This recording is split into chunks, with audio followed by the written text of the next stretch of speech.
Welcome back in, loyal KEW fans. I apologise, I have a slight cold. Might be slowing down the commentary somewhat, but we're just checking we are live. There we go indeed. So I do apologise if there are any pauses in commentary or any lapses in my brain, as brain fog has well and truly set in here. But we will get things underway, ladies and gentlemen. We have a stacked card for you this evening. Goodness gracious me. 4 real powerhouse matchups. We're starting here big, as we mean to, of all of these KEW matchups this week. It is a tag team title match. And it will be for the KEW tag team titles. The Misfits, of course, the number 1 contenders for the belts that they lost only a few weeks ago. The last main pay-per-view. You will remember the Coven, of course, retaining victory there, and have been waiting for someone to emerge as a number 1 contender since then. Here is their number 1 contenders, and the opportunity then for the Misfits to regain the belts that they recently lost. There's a fascinating matchup incoming here, ladies and gentlemen, let me tell you.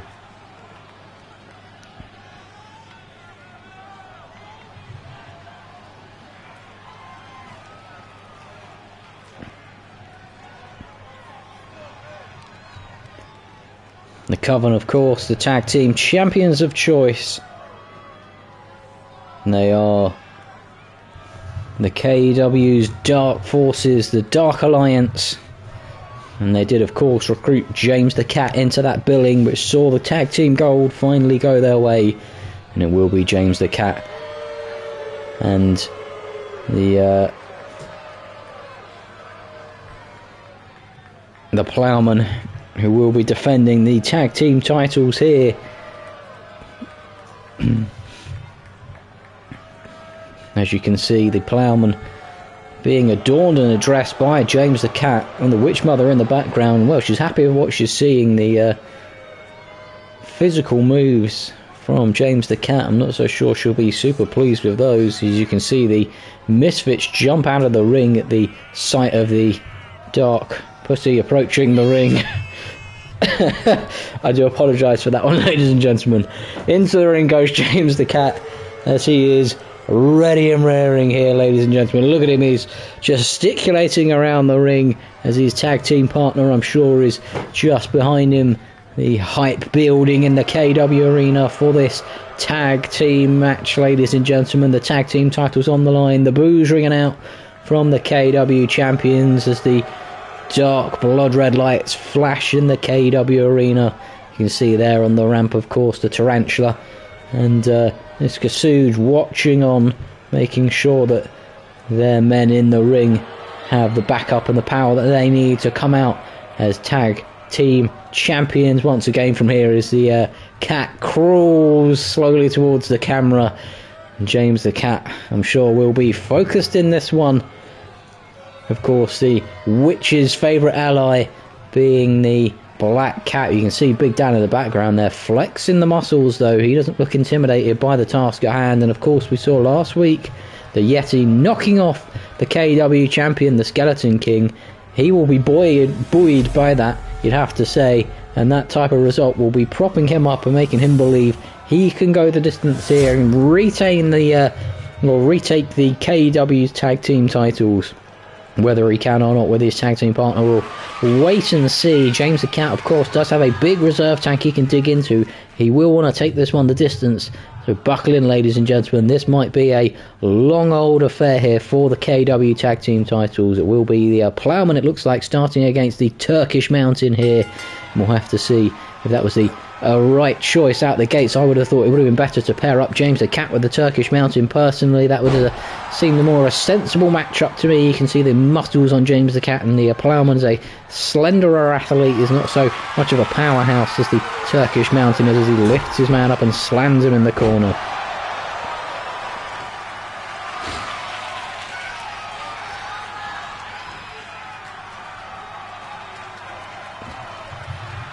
Lifting the Plowman high above his head, drops him face first, bouncing him off the KEW mat. And you can see already the Tarantula getting involved early doors, and the Plowman is in a spot of bother here as he's yet again being gorilla pressed high above the KEW ring by the Turkish Mountain. Drops him face first again, slamming him ribs into the mat, and you can see he looks a bit slow to get up there, maybe a little bit winded, but runs immediately straight out of the blocks into the Yeti, delivering that heel right to the face.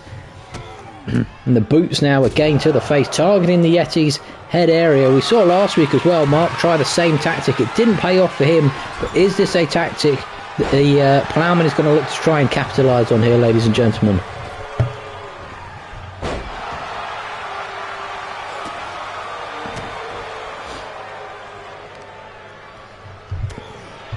I stopped commentating for a brief moment there. I thought I'd put myself on pause, but I thought I was about to sneeze, but I did not.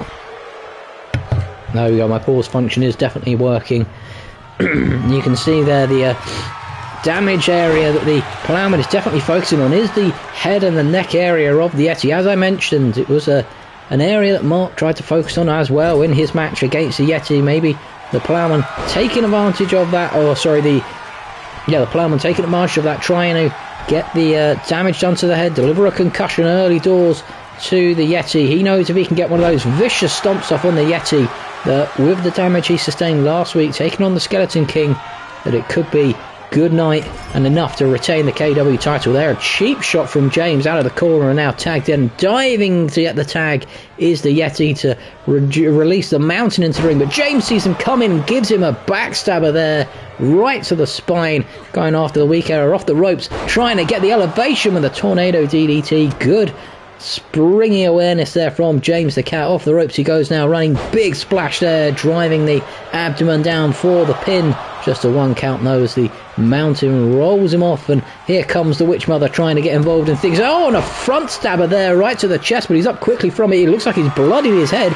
Maybe he collided heads with James the Cat in that one there. Big Dan, and a little pull there from the Witch Mother, you can see, getting involved and gave James the Cat the time to recover. And this is the issue with this being a larger tag team, that when they have the numbers game and they use that numbers game to their advantage, they will be hard to dethrone of these tag team titles. So far it's been all Coven all the time, the referee getting in the way, but a running senton from James the Cat over the top rope there on to Big Dan on the outside, now driving the body down again, working on the abdomen and the back areas, it seems, of Big Dan on the outside. Went for the splash again, but Big Dan saw it coming, rolled out of the way, and now up to a 3 count as he sends James the Cat off the top of the apron. I thought he might be going back into the ring there, has no intention. A few missed kicks there, maybe the blood off the top of his head is giving him some sort of concussion symptoms here as he lifts him up and drops him face first. Of course, there is champion's advantage here as well. A count out does not give the Misfits the title, so that's why Big Dan in and out of the ring to reset the count. But James the Cat is up on the outside, ready and waiting. Not out here, James. It's got up. Oh, sits him out. Thought it was going to be a package pile driver, or just a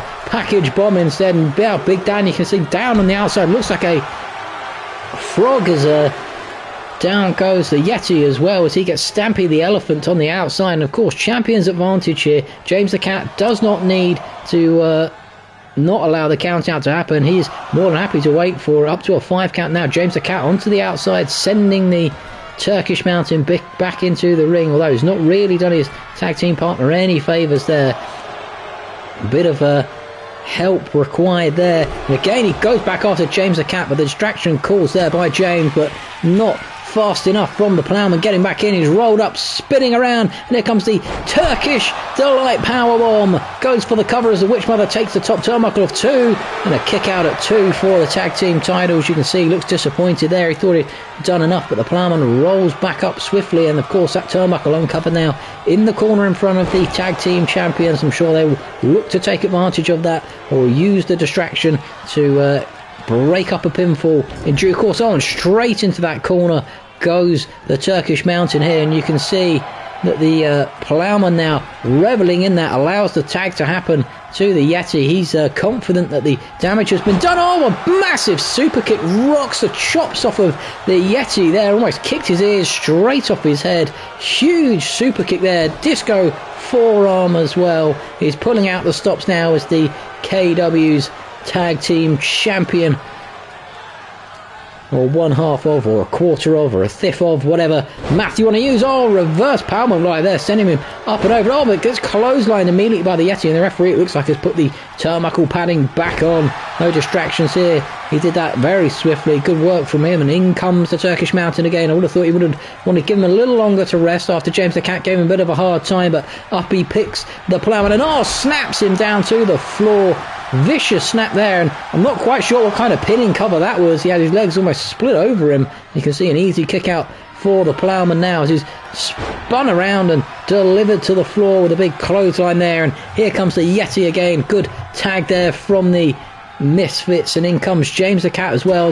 Maybe I thought it was a good tag, but mistimed. It looked like it has allowed James the Cat back in, but gets the fresh man back into the ring here, and it looks like the Yeti doesn't know who should be the legal man. Perhaps he wasn't paying attention when the tag came in from the tag team champions, but he is now dealing out the punishment. But James the Cat catches him in mid-blow there and flips him over, and down he goes now off the ropes with a springboard DDT again, focusing on the head area of the Yeti, and this is surely only going to be a matter of time for the Yeti before one of these two men goes for the pin on him. He might not know what day of the week it is, and he looks here, poised does James the Cat, gives him a kick to the guts, and a little stunner there, wrenching the neck down, goes for the cover as well, broken up by Big Dan at the 1 count, but he has now used his jump in the ring chip, so if James the Cat can maintain a level of offense here, or get the Ploughman into the ring, if the Ploughman can get in and get a stomp off on the helpless Yeti, this could be the game setter match here, ladies and gentlemen. Into the ropes he goes now, double shoulder charge sends him down, and surely the Ploughman is going to look to put things away pretty swiftly here. Jumping knee drive sends him down to the floor, and now surely only a stomp away. No, he's tripped him over at the last second there. Well, a good bit of ring awareness from the Yeti. I thought that was going to be good night for the Yeti there, a stomp inbound, and that would have been it, ladies and gentlemen. Ramming the face now into the fly, Big Dan on the Ploughman.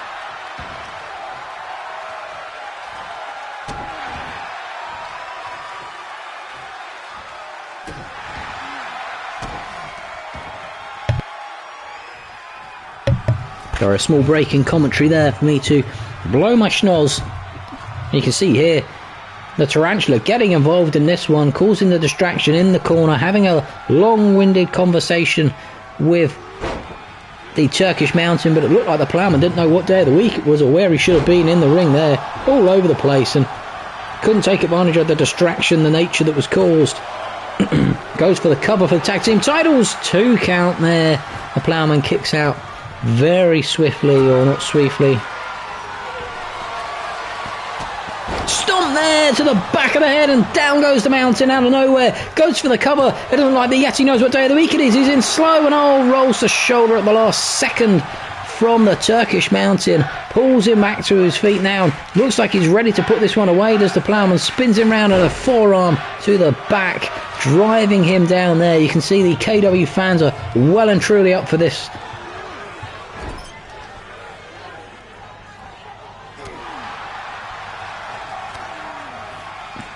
Battling forearms from the Turkish Mountain. He goes for something special there as well, but sees it coming, and James the Cat here, you see, got the little hit in to try and break things up, but I don't think he particularly helps his teammate there as he's lifted high onto the shoulder of the Turkish Mountain, has his face bounced off the corner turnbuckle, and now flexing there is the Turkish Mountain, the size of his muscles. Goodness gracious me, ladies and gentlemen. He's, of course, the tallest athlete in the KEW. You'd have to think at this point the Ploughman must be desperate to try and get the tag into James the Cat. He knows if he can get James the Cat back in the ring, he looks like the freshest man out of all of them in there. Blood dripping off the face of the Mountain. There you go, the Mountain immediately coming back to deal with James the Cat, and then takes the time to wander over and make the tag to the Yeti or the Ploughman. I did wonder if he'd have time to get up off the matting here, but he hasn't quite. Slow back to his feet now is the Ploughman, ramming his head down is the Yeti. The Yeti now looks poised to try and put things away. Is this going to be a Yeti driver inbound? Can the Ploughman do anything to stop this? Onto the shoulder he goes. Yeti driver! Surely he's got to hook the leg. I'm surprised he didn't all at once, and James the Cat immediately ends to break it up. Of course he is. Not even a 1 count there. It sounds like there was a weapon in the ring as well. Maybe another distraction from one of the KEW tag team champions. Putting tank in the ring. You can see the bat there on the outside. They're backing up on the outside. Don't want to get involved or disqualified in this one. They're happy to let the champions deal with it on their own. Up to a 3 count as now the Yeti goes all the way around the ring onto a 4 again. Champion's advantage here. He has all the time in the world. Oh, as he charges over and takes out James the Cat with a vicious shoulder charge. Return of the Stampy the Elephant earlier, and look at this, the Yeti took far too long, and now given the pedigree there from the Ploughman, can he roll over for the cover, or has he just brought himself enough time here, ladies and gentlemen? Goes for the cover, hooks the leg and then has the feet on the ropes, but the mountain is in to break it up at the last second. And of course the tag had been swapped over, but the Ploughman now, surely if he can get the stomp off on the Yeti, with the Yeti's damaged face, the damaged head of the Yeti, the concussion, we spoke about it and how he potentially avoided it last week against Mark. Is he going to be so lucky here? Only time will tell, ladies and gentlemen. It looks like the Ploughman is trying to build up to this here, ladies and gentlemen. He's slow back to his feet. The Yeti misses his opportunity though, the Ploughman, and the Yeti now reversal of fortunes with a clothesline, but goes for the knee, and the Ploughman smartly out of the way at the last second, and this might be the turn in fortunes that the Ploughman needed. He looks absolutely exhausted, the Ploughman. All he's got to do is survive just a little bit longer and either get the tag to James the Cat or get that stomp in, and I feel this one might be over. He looked in position for it there. I'm not so sure what's taking him so long. We keep asking for this forearm to the back of the head. Now he's going to tag in James the Cat. Well, I'm absolutely stunned he didn't go for the stomp and polish him off there, and then James the Cat powers himself up with a scream to his Dark Lord. Now look at that, he's mocking the Turkish Mountain. Not a smart move on the outside, stomps the arm. He's given the Yeti plenty of time to recover here, and the Yeti slow back to his feet. And is James the Cat going to look to go for another stunner? He does indeed. Wrenches the neck down, and is that going to be enough with that neck wrench across the back and those muscles? Oh, just at the last second he rolls an arm. I don't know how on earth he managed to pull that one off. Oh, and James the Cat gets a punch in the back from the Turkish Mountain there, and now the Yeti gets up at the last second, and a running net breaker there, and that's the break that the Yeti needed. Off the ropes he goes, and a big sit down, well, squashing his crotch there with his buttocks. Goodness gracious me, controversial move in the KEW, and there's the tag to the Turkish Mountain. A wasted opportunity from the KEW Tag Team Champions, you'd have to say. They had the Yeti isolated, and James the Cat now has to get all the work done again, and of course this now means that either man can come in and break up the current momentum in the ring, break up the pinfalls. They do have their luxury chips, if you like, that they tag into the referee, and the KEW faithful are good at keeping track of that. Oh, the big Turkish swing there, goes for the cover, and immediately the Ploughman in breaks it up before it's even a 1 count, right in the corner in front of him. And the Turkish Mountain not happy with that. He's going to take grievance to it and take his attention to the Ploughman on the outside, dropping him spine first as James the Cat has the opportunity to rest in the corner. You have to wonder, has the Mountain taken too long? Just about caught him there with a swinging net breaker, and now all of a sudden the Tag Team Champions looking absolutely whopper sized trouble here, ladies and gentlemen. Big splash there from Big Dan, and you'd have to say this one might have potentially critically swung in the opposite direction here. I'm not so sure why bothered to tag the Yeti back in. The Yeti again driving his buttock straight into the crotch of James the Cat. I'm not sure what he's trying to insinuate there, and perhaps there's something going on in the back room. The Yeti pointing to the skies here, and James the Cat dives and gets the tag into the Ploughman. The Ploughman, no, look at this, I don't know what the Yeti was doing, resting in the corner again. The concussion issues potentially there in the corner, and now this is where the stomp's going to come into play. It looks like here, stomp from the Ploughman, the demonic stomp, but the Turkish Mountain can of course get back into the ring and break this up because he hasn't timed it properly. This has been the issue in this tag contest so far. A lot of sloppy timing here, ladies and gentlemen. And you can see the Ploughman worshipping the Dark Lord, asking him for a one last power up. Went for the disco elbow, doesn't get it, and the Yeti now throws him across the ring, and I would have thought he'd race to the corner to try and get a tag in, but knowing he perhaps doesn't have the time and space, now turns around, looks like the Ploughman, oh, just about got the tag into the Mountain. Now this is big trouble for the KEW Champions, and not least of all because he's a 7-foot giant. Snap drive there, sending him down, but also The Turkish Mountain is definitely now the healthiest man in the ring. Lifts him high onto the shoulder, spins him around and slams him down face first, bouncing his tummy rummy off the mat. But again, poorly timed, but is it going to be enough? Well, James the Cat takes out the referee. That's maybe the best move he's made all match, to be honest. Takes the referee out so he can't get a quick pinfall win, and now Big Dan's distracted with him rather than going after the Ploughman in the ring. Again, poor mismanagement of the match here. The Ploughman allowed to get back to his feet, but he is going to have to survive a little longer now. James the Cat's been taken out on the outside. Driving heel kick there drives the Turkish Mountain back down to the floor, and now some soft shoes to the face. Those nice hush puppies straight to the chops there, not doing much to help with the bleeding. I'm sure Big Dan's encountered. Oh, went for the moonsault and missed it. Good ring awareness from the Turkish Mountain. And is this going to be the opportunity? Oh, there we go. The little toe drag from the Witch Mother distracts him for just long enough. The Turkish swing, down he goes. Can James the Cat get up and in the ring in time? He's up. Can he get back in? He doesn't look. He's going to be able to. We have new tag team champions. James the Cat caught in the corner, confused, disorientated, didn't know where it was going or what was going on. And here is a new tag team titles, but they didn't hold it for long. Did the KEW's former now tag team champions, the Misfits, the Coven, sorry. It's back in the hands of the Misfits, and they know this is a powerful symbol to the tag division. Who can stop them? Who can break the tag team cycle that is basically just dominance from the Misfits? We have to question whether the safety men will be watching this from the locker room. Of course, the former safety men, I should say, they've long since disbanded, and whether they'll question whether they should be going for the titles or not. I guess that'll wait to be seen by our match that was teased there later this evening, ladies and gentlemen. We'll focus on our next match for the evening, though. This is a hardcore number one contenders match that will see the BFG taking on the Budget Magician. The winner of this will take on, of course, another representative of the Misfits, the Mystery, who is the hardcore champion. Of course, dethrone that man there, the sexual magnet of the KEW. Of course, an Extreme Rules hardcore match. Anything will go here. 600 pounds of shimmy, shake, and love muscle. And we're told, ladies and gentlemen, that that's not a curled up schnitzel within his trunks. It's all natural. Definitely not a cocktail wiener, as we're hearing comments from the KEW crowd. And you can see the ladies in the front row. She's standing up. She wants an I-4 as he prances up the stairs. He wants his KEW Hardcore Championship back. And he knows there's only one man standing in his way as he shakes the buns. He is the KEW's Hardcore Premier Athlete. He likes it hardcore. He knows the ladies like it when he's Hardcore Champion. And there he is, flexing in the ring.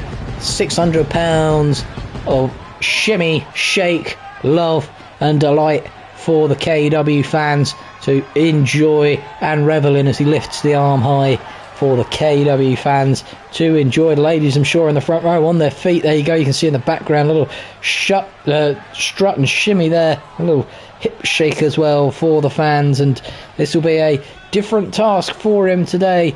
The Budget Magician, of course, is a very technical wrestler. Interesting to see him in the hardcore division. Didn't think he'd get out of the fatal four-way, but managed to take advantage of it. He's had a couple of good results from that, and then he pushed Mark, the KEW champion, all the way, you'll remember, when Mark had just won the championship. And of course, he does this famous move coming down the ramp. How on earth does he do it, ladies and gentlemen? How does he get that cape from where it is currently intertwined in his body to free from his body? We don't understand, we don't know. The Greek magician that is Peter Antoniou, the Budget Magician, strolls his way down to the ring. This is a real opportunity, like we said, for him as well, to push his name up. And you'd have to say, if he beats the KEW's 2-3-time hardcore champion, the BFG here, well, goodness gracious me, he'll have more than earned his spot as a hardcore contender number one. And he will know that he can push the Mystery all the way in that title match at the next main pay-per-view. It might be a bit of a bloodbath, this one here, though, as the former hardcore champion will be really motivated to get the opportunity to win his title back. And we know in singles contests that the weight advantage that the big fella has is a real advantage. The question is, though, if that man can lock in a submission hold, then is it going to be enough to get the KEW hardcore number one contender spot? Sorry, had a sneeze inbound there. I think I need to blow my nose again.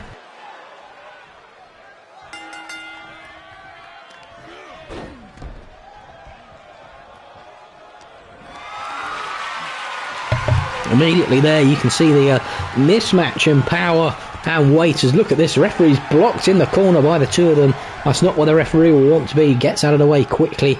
Now you don't want to be trapped in the corner with the BFG. Of course, he does have that arsenal of cheek decisive weaponry at his disposal when you're in the corner there. Big headbutt as well from the neck bearded love machine that is the BFG. Big kick there from the Budget Magician though to get him out, but he's only shoved back down to the floor, and this is going much the way that we anticipated it might out of the gates here, ladies and gentlemen. The BFG really looking to take it to the Budget Magician. Charges around on the outside and clobbers him, but he doesn't go down. Good stamina and body strength there from the Budget Magician, but it only lasts momentarily as the BFG continues the assault again, and this one looks like it's going to be over pretty swiftly here, ladies and gentlemen. It's like the Budget Magician's not woken up for it yet, but could this be a reversal of things? There we go, a reverse DDT on the outside, banging the head of the BFG off the floor, but again he's shoved down like he's made out of Play-Doh or something, pushed very easily to the floor, flexing for the women in the front row. Well, this is to the advantage here that the Budget Magician has to try and look to take advantage of where he can. He's bear hugging the life out of him at the moment though, is the big fella, trying to crush him against the sweaty moves. Into the ring he goes, but if the Budget Magician can take advantage of the distraction that the BFG will have with the ladies and the KEW audience, then that might be enough to swing this one in his favour. You can see there a bit of peacocking, but he is in a dangerous position. Luckily for him, it looks like he's going to be dragged out of the corner here and not have the cheeks smothered in his face. Otherwise it could have been good night there and then for the Budget Magician. The BFG's completely in control of this one. A few elbows there to the guts of the BFG. I'd have to say, if there is a weak point, I would have thought it would be the large abdominal area of the BFG, but it can absorb a hell of a lot of punishment. We've seen that in the past, and what's he got out? He's got a table out here. I'm not quite sure what he anticipates doing with that. And look at this, the BFG again showing off to the fans, saying you want tables, he'll bring the table, I'll put him through it. A few furious chops though from the Magician here, goes after the knee. That would be the area I would think would be the weak point. You can see the BFG immediately grabbing it, looking to build on that momentum now is the Magician as he's standing high on the top rope with those nice brown shoes and drives his man down with a clothesline there, foot on the rope from the BFG, breaking any potential pinfall or submission immediately. Clever play from the BFG as now goes for that bear hug again, trying to squish the life out of him. You can see looks like he's trying to do the damage to the ribs area of the Budget Magician. Oh, flips him over onto that table now. BFG in a dangerous position there.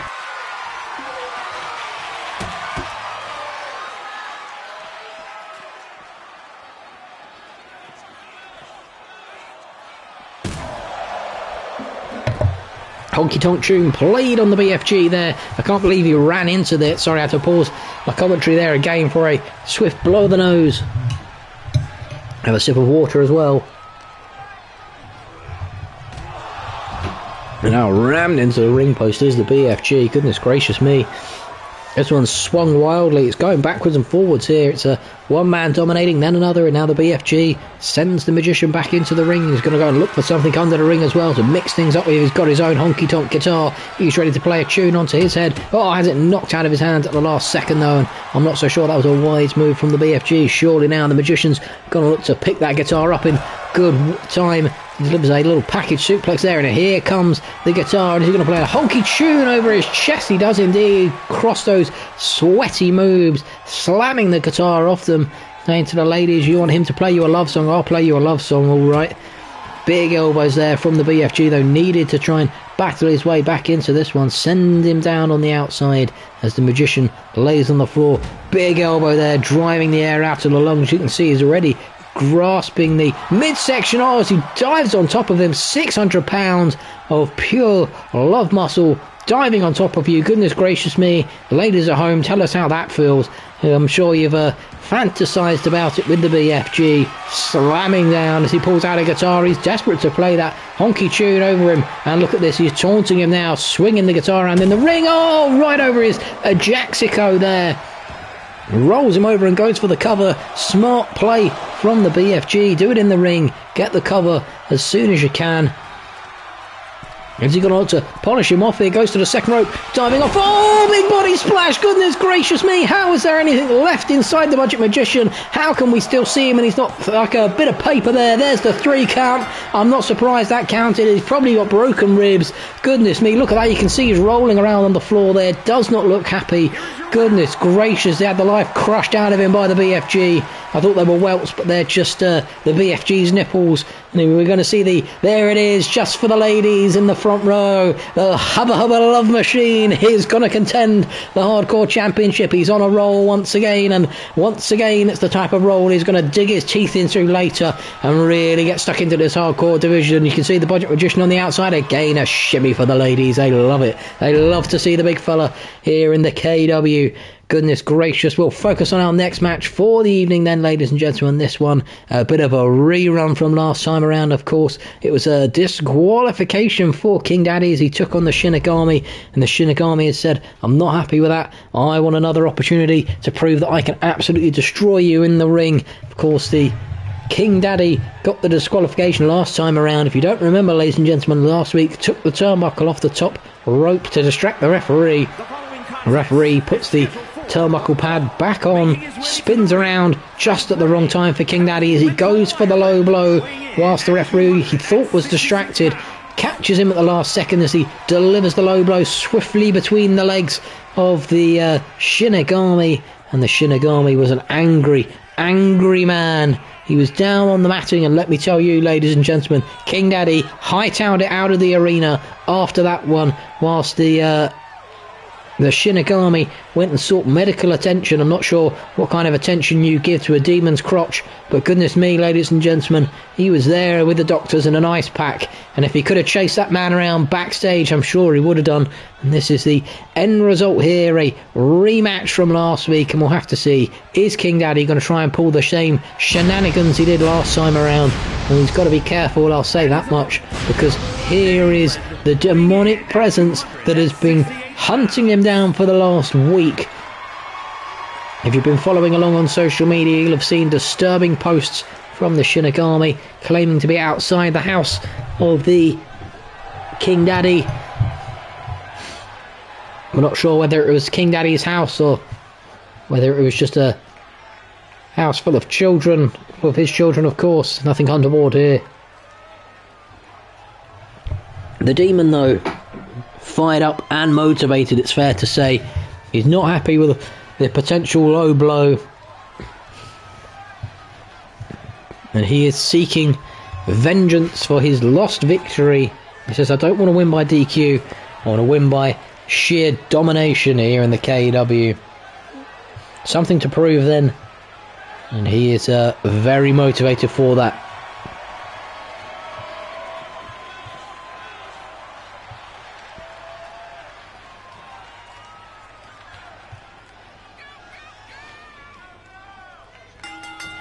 Here we go then. Immediately after the blocks is King Daddy. Perhaps he didn't take too kindly to the claims that he cheated his way through the last match, which of course he did with the low blow. And then the posts from the socials of the Shinigami allegedly being outside his house were not able to confirm whether it was or was not. But he started the faster of the two here, but that seems to have only enraged the Shinigami there. And now kicked to the spine as the King Daddy slow back to his feet in there.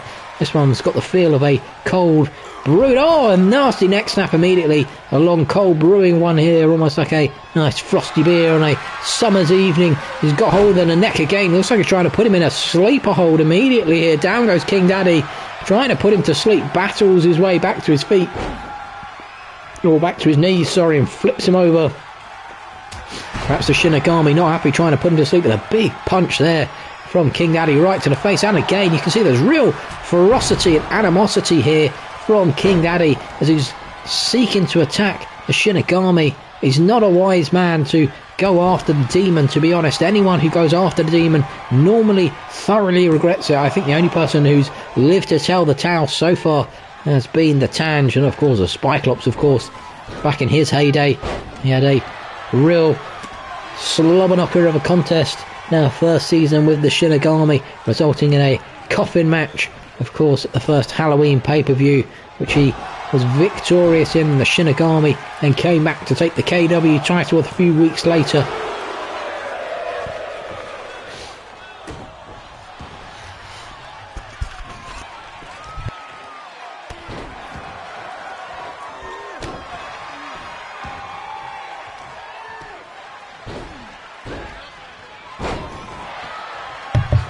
We do apologise for the lack of commentary here, ladies and gentlemen. It's a constant battle against the ever-dripping nose we are facing here.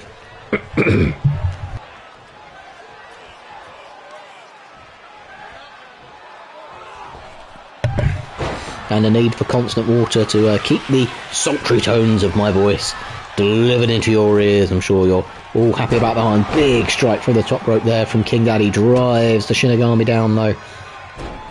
And once again, it is King Daddy who's... He looks a little cocky and motivated now. He's feeling himself a little bit. This is a weird place to be in against the Shinigami. Only weird from the perspective of you don't want to get too big in your boots against the Shinigami as he waits patiently on the second rope here. Diving off onto the back of him, crushing the spine of the Shinigami with a big splash. He's not going to go for it again as he is onto the second rope and he's waiting for the Shinigami now back to his knees. Diving off with an axe handle, drives him back down. And it's all King Daddy here. Perhaps King Daddy has the point to prove as well, not only of the Shinigami with the social media posts, but also with the fact that the claim being that he couldn't beat him fair and square. Does he want to prove now that he can beat the Shinigami fair and square anytime, any place? And the Shinigami rolls back up though, the big punch there. Oh, goes to try and scoop up King Daddy, catches him at the last second, tucks him between the legs, lifts him high, and then jumping pile driver, tries to concuss the life out of the Shinigami, hooks a leg, one of the deadliest moves in the KEW. 2! Oh, and a kick out at the last second from the Shinigami. Well, how do you concuss a demon? I'm not quite sure. And here, diving off the rope, oh, went for the diving fist there. That's to call it maximum fisting. Off the ropes goes the King Daddy now though, as the Shinigami saw the maximum fist coming flying his way, rolled out of the way of it. Now wrenching the neck and the going for the eyes and the nose, it looks like here, has hold of him by the back, spins him around and takes him towards the corner, bouncing his head off there. Can the Shinigami recover from the early pressure? It looks like that. Look at it. That's the Shinigami we know, choking him down in the corner as he wrenches down into the corner. And again, oh, went for the angled approach where he went for the chokes, but King Daddy also aware for it. And now look at this. Big blows from King Daddy. He's like a boxer in the ring, like an Irish bare-knuckle boxer, punching his way through the demon, wrenching the neck once again here. Says to him, you've got that big turtleneck jumper on, you'll need a neck brace with Iron Dummy, you son. Rams his head into the floor, now looking to take his time, stomp there to the face of the Shinigami and the back of the head as well. And the Shinigami sees it coming though, wrenches the knee and down goes King Daddy. This one balanced on a knife edge here, ladies and gentlemen. I couldn't tell you which way it's about to go. The Shinigami is really trying to battle back here and now rolls out of the ring as the King Daddy. A smart move potentially to get a bit of time to rest on the outside. It might not be with this mammoth monster of a man out there as well. Demonic kiss on the outside and down goes King Daddy. You can see the Shinigami looks motivated now on the outside. He's ready for the choke slam, the demonic choke slam to hell. Up goes King Daddy and down he comes, almost broke his spine in half there, and now slamming his head on the floor. Well, goodness gracious me, this is going to be a double count out here. I fear for that, ladies and gentlemen, just for the sheer fact that the Shinigami looks like he has nothing but brutality in store for the Irish King Daddy here, lifting him high.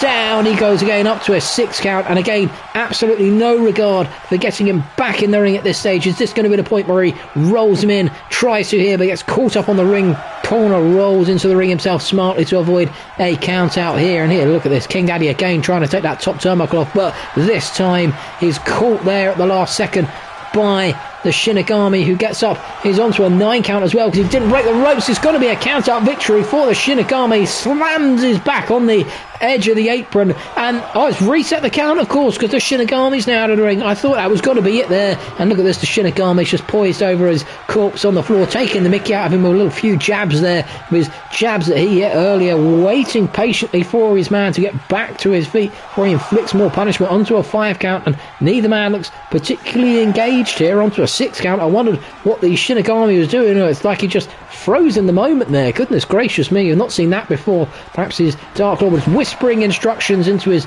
ear, went for the big boot though. King Daddy gets that, misses the elbow, and now here comes the Demon. Flopped the kick there as well. Well, goodness me, ladies and gentlemen, he had this in control, he had it in hand, and it looks like he might be about to throw it away here. He's got back in the ring with King Daddy, and King Daddy is now looking to reassert the control he had earlier in this one, and you feel this is a pile driver away from King Daddy from wrapping it up. And oh, he's gone for the pin, and his turnbuckle that he pulled off earlier has cost him what was definitely a 3 count there. Look at that. He's not happy with that. He's saying to the fans, what are you doing? You should have alerted the referee to my presence there. Diving axe handle off the top of the rope. Catches just Shinigami.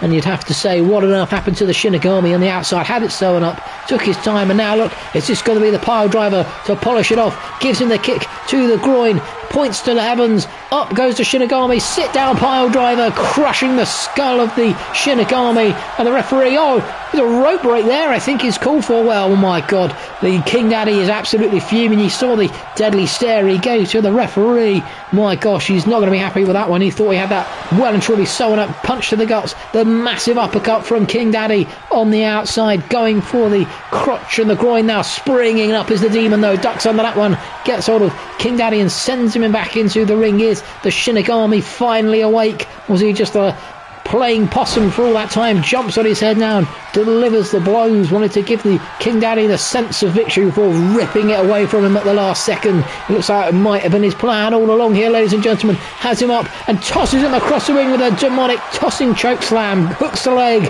1, 2. Oh, and rolls the shoulder from King Daddy. Well, I'm surprised at that. I thought that was it, ladies and gentlemen.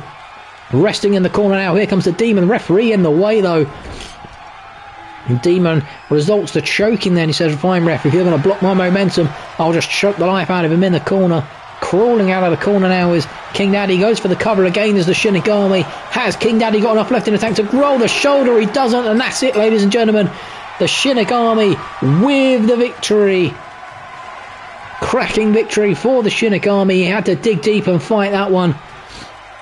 You see there on the screen a leg injury potentially to the King Daddy. You can see the Shinigami checking in on him. I'm not so sure that's all innocent and sweet. Oh, he sucker punches him. Oh, and then legs it out of the ring. Oh my gosh, what a stupid man the King Daddy is.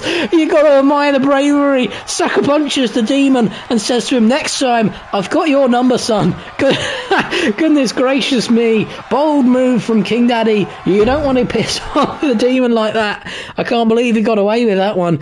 Well, a win for King for the Shinigami, but goodness gracious me, it was almost more hysterical at the end with a slight victory for the Irish King Daddy. Goodness gracious. We'll try and refocus ourselves here, ladies and gentlemen, for our final match for the evening, and that is going to be the KEW Championship match here, ladies and gentlemen. This is going to be a chair match. We're not quite sure how we got this one signed off by the KEW CEO. It will be for the title, and it will be the number one contender grabbing his opportunity, as here he comes then, the number one contender to the throne. We saw him last week, of course, beat the powerhouse that is the Man Crusher Alex, and he is now ready and raring to try and seize his title opportunity. It's not going to be easy, this one. He's going to have to take down the Skeleton King in what is known as his home match, in inverted commas. The chair match, of course. He spent many a month bringing those chairs to the ring, and he is now ready and motivated to deal out the punishment.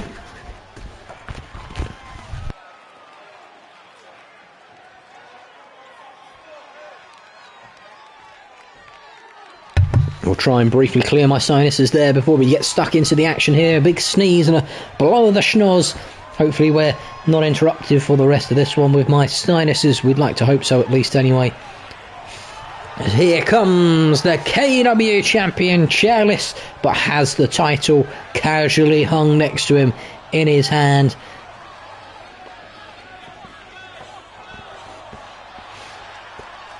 So he lifts that title up for the KEW fans to enjoy. There he is, the Skeleton King.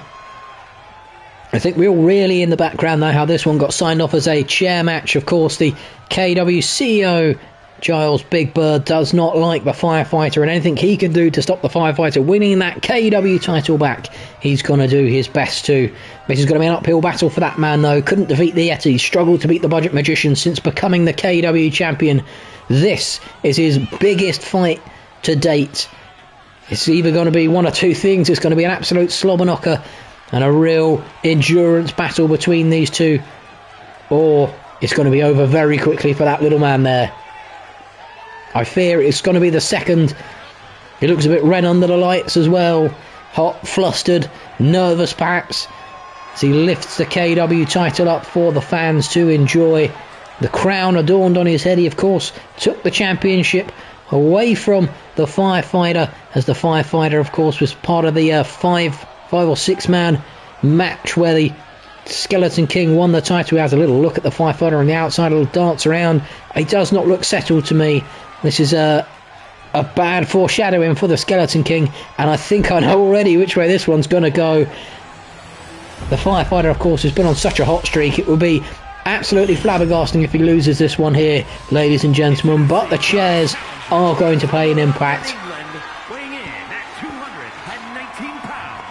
The Firefighter then ready and raring to go. He looks focused, he looks moody, he looks nervous in the corner, visibly nervous. The KEW champion focused a little bit there on the championship. He knows he's going to have to really battle hard. This is going to be much harder than any fight he's been in against Benji in the past. And let me tell you, those were some hellacious battles. There is no love lost between the two of them. He looks a little more motivated there, a little more focused, but it's going to be who explodes out of the gates here. We've seen it before. If Mark starts slow, it's not a good sign. And of course, the Firefighter is an endurance athlete. He will go the distance with whoever you put him in the ring with. Can he survive an onslaught from the Skeleton King if he comes exploding out of the blocks, ladies and gentlemen? Questions to answer. And here we go. We're really amped up for this one. So are the KEW fans on their feet, and both men slow out of the corners. But here comes Mark off the ropes, exploding into the crossbody there. Maybe sucker punched the Firefighter in a little bit. He does look red under the collar, though, does Mark. We have to question whether there's some sort of infection going on in the background there. Of course, I'm sure he'll use any excuse if he doesn't win this one as a potential to claim that he was not at his best and that he'll be demanding a rematch, but that is only if he loses. I'm sure if he wins, he's not going to be looking for a rematch, is he? KEW fans.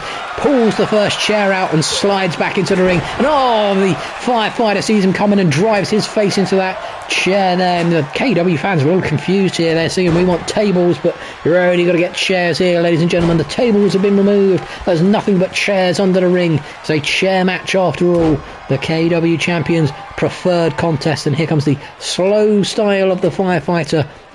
He moves slower around the ring than the Skeleton King, you have to say. That chair is balanced dangerously on the edge of the KEW ring there, Mark. Now shoulders into the Firefighter there. Oh, sunset flip powerbomb to the outside. Goes for a cover as well. It must be false count anywhere. We weren't aware of that one. A shoulder roll there as the referee slow out of the ropes. The champion will not be happy that the speed of the referee's response, and maybe caught a little off guard by that. Now allows the Firefighter back in, who goes for a cover, and the referee's there for an early cover for a 1 count there.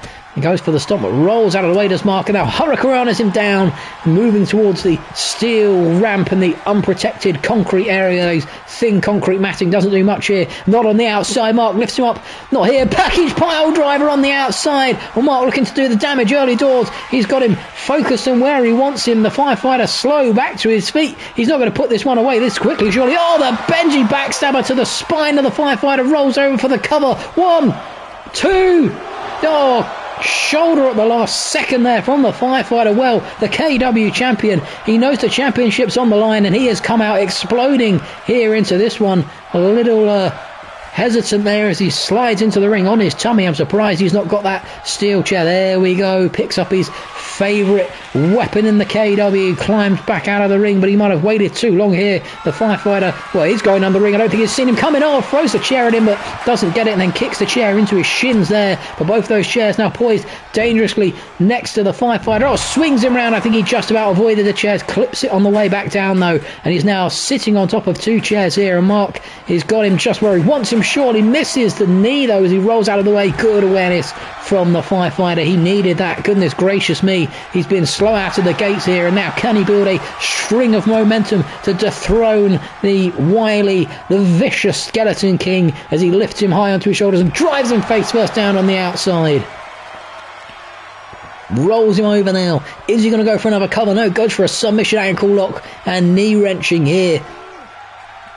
Trying to put in the early work to do the damage to the Skeleton King. Well, so far it's been all Skeleton King, but now the firefighter building ahead of steam. Oh, the powerbomb almost crushing his head onto the steel steps. Not again from the firefighter when he looks visibly angry here. Oh, against those steps there, and you'd have to question what kind of lasting damage that's going to do to Mark and the KEW champion. Whoever comes out of this one, it looks like is going to need some medical attention after this, from the way these two have started. An absolute real slobber-knockery bloodbath it looks like we're going to have on our hands here, and you have to wonder how much of this is driven as well, of course, by the family connection between the firefighter and Benji. He is his cousin, and you have to wonder, is the firefighter extra motivated by that? Does he see that as I need to avenge my injured cousin who's been in hospital since that ambulance match with Mark at the Halloween pay-per-view? That was many months ago, and we're not expecting Benji back anytime soon in the KW either. It might be an end to his KW career. We're still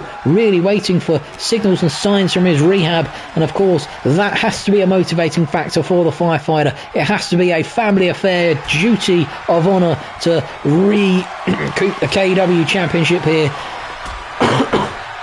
to dethrone the champion who injured his relative as well, squeezing the life out of him now, and you can see the momentum shifted here in this one from Mark's early explosive offense. It has been the firefighter who's battled back here, and now Mark looks to try and go on the offense again and drives the head into the floor, goes for the cover immediately as well. Smart manoeuvres from Mark, but just a one count. I said the firefighter has stamina for days, and there's evidence of it there. Mark slow, it looked like there, looked a little disorientated, but battles back out with a few swift elbows there, and now the firefighter in a dangerous position by those chairs and driven into the steps here, and he's not going to get a third chair out, surely. He is indeed, ladies and gentlemen. Here comes another chair from the Skeleton King. There it goes across the back of the firefighter, and the firefighter now down, and is it out? The referee slow into the count for the KW champion. Just a one count again because of the speed of count. Look at that. Mark looks around at the KW fans there, enjoying the action right in the front rows in front of them, sends him down on the outside right next to those chairs again, and flies down after him with a diving elbow there.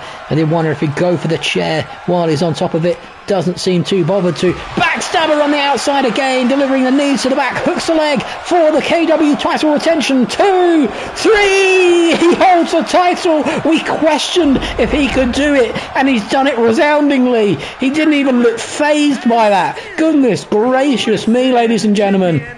Rips the title away. I said he looked nervous coming into it. Was that just prime focus from the little man? I am shocked. I am stunned. I've got no answer for you there, ladies and gentlemen. How has he retained that championship? It looked like it should have been the firefighters to win, and well, goodness me, the little man's come out as the KW champion.